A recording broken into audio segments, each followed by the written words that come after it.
स्वागत करते। सुरुवातीलाच महत्त्वाची घडामोड, अजित पवारांच्या निधनाला 10 दिवस पूर्ण होत नाही तोवरच पुणे महापालिकेने एक अजब निर्णय घेतलाय। 15 तारखेला पुणे महापालिकेच्या वर्धापन दिनानिमित्तानं सांस्कृतिक कार्यक्रमांचं आयोजन करण्यात आलंय।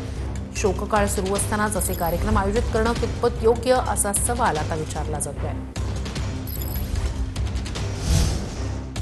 अजित पवारांच्या निधनानंतर सांत्वन भेटीचा आजचा शेवटचा दिवस आहे। आज देखील संपूर्ण पवार कुटुंबातील सदस्य एकत्र येणार आहेत। राज्यभरातून अनेक कार्यकर्ते, नागरिक पवार कुटुंबियांच्या भेटीसाठी बारामतीत येत आहेत।